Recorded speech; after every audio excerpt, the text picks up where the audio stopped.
Salam sejahtera Malaysia, denyut nadi suara rakyat bergema di channel ini. Sekali lagi Papa Gomo kalah. Hai Papa Gomo. Kalaulah anda diberi kuasa untuk memberikan hukuman kepada Papa Gomo, contoh saja, apa hukuman yang kamu mungkin bagi kepada dia? Sudah banyak kali dia ni ketahuan fitnah lah, berita tak betul lah. Lepas tu banyak kali sudah pun dia kena dakwa. Banyak kali ni. Jadi apa kamu rasa, anda rasa apa sepatutnya kalau anda jadi hakim ke apakah, mungkin apa hukuman yang anda beri pada dia? Adakah mungkin lebih baik buang saja dia dari Malaysia, mengganggu. Ataupun kasih penjara lah dia berpuluh-puluh tahun kah, sampai beratus-ratus tahun kah, itu mungkin begitu. Ataupun mungkin anda kata lucutkan saja kewarganegaraan dia itu, mungkin begitu kah. Apa tidaknya kali ini bukan main lagi, ini menghasut tahap tinggi nih, menghasut tahap tinggi, kerana yang dihasut bukan calang-calang. Ini yang di Pertuan Agong ni. Yang dia hasut ni yang berkenaan dengan di Pertuan Agong. Ini bukan perkara yang kecil. Padan muka. Kes hasutan, Mahkamah perintah, Papa Gomo tak keluar kenyataan. Padan muka ini barulah. Ini betul. Jangan keluarkan apa-apa lagi kenyataan. Sebab ini bahaya. Ini melibatkan di Pertuan Agong ni. Mahkamah Tinggi di Kuala Lumpur pada hari ini telah memerintahkan blogger Wan Muhammad Azri Wanderis atau Papa Gomo untuk tidak mengeluarkan sebarang kenyataan atau komen berkaitan pertuduhan menghasut yang dihadapinya. Hakim Datuk Nordin Baharudin membuat keputusan itu selepas membenarkan permohonan pendakwaan untuk menyemak semula keputusan Mahkamah Seksyen yang menolak permohonan perintah larangan bersuara mengeluarkan kenyataan itu. Perintah larangan bersuara yang dipohon oleh pihak pendakwaan adalah dibenarkan setakat responden Muhammad Azri tidak membuat sebarang komen atau hantaran berkaitan dengan pertuduhan sehingga kes ini selesai, katanya. Terdahulu, Timbalan Pendakwa Raya Datin Kalmizah Saleh berkata perintah larangan itu penting bagi menghalang kekecohan yang mungkin bakal berlaku akibat komen yang dikeluarkan menyentuh mengenai pertuduhan yang dihadapi tertuduh. Sebelum ini keadaan kecoh, kami membuat permohonan larangan bersuara kerana pihak yang terlibat dalam kes ini ialah yang di Pertuan Agong. Baginda tidak membuat sebarang komen dalam media sosial, katanya. Itulah yang di Pertuan Agong tidak boleh disentuh kerana Baginda tidak boleh mempertahankan diri dengan membuat sebarang komen dalam media sosial. Tapi Papa Gomo ni, dia boleh bila-bila masa aja. Jadi baguslah kasih diam terus. Kalau boleh kasih tutup mulut. Tutuplah mulut Muhammad Azri ni, Papa Gomo ni.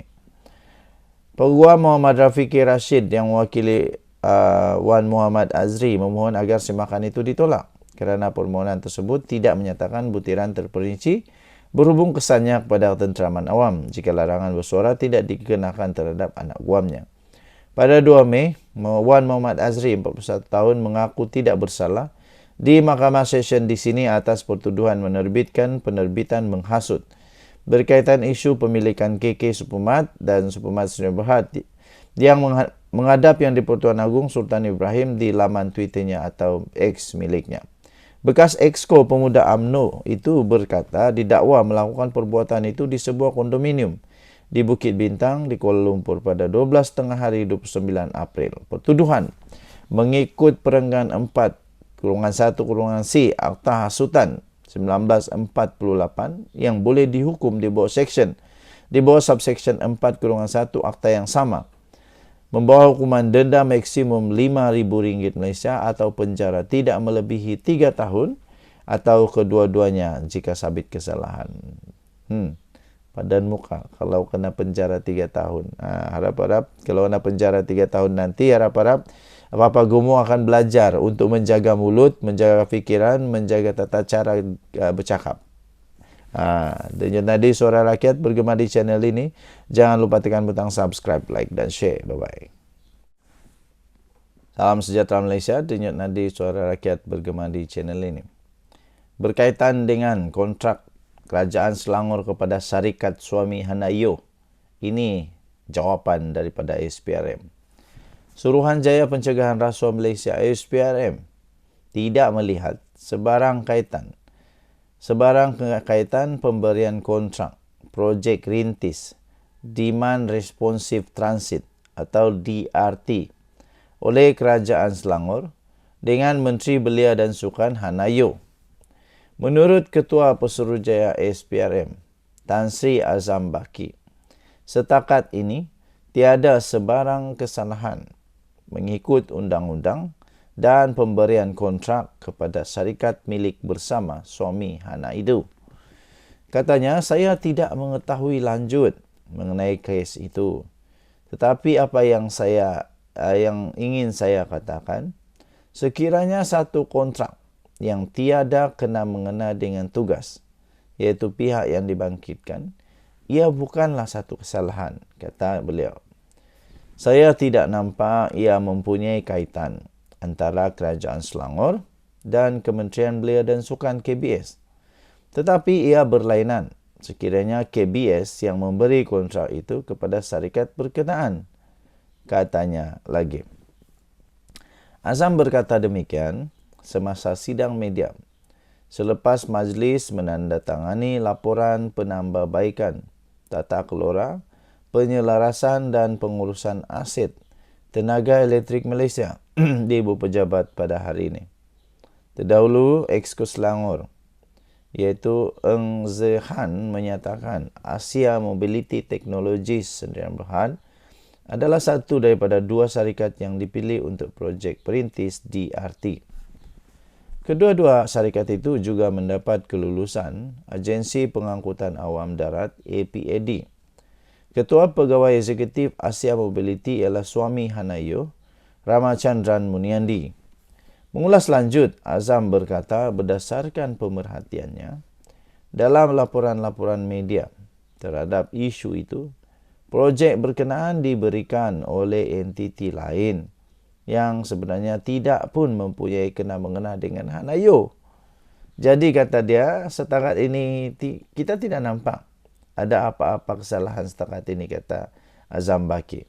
Memanglah walaun, memanglah semua musuh-musuh ketat kepada kerajaan akan mencari sedaya upaya. Benda yang tak ada pun dijadikan ada. Benda yang tak ada kaitan pun dijadikan ada kaitan.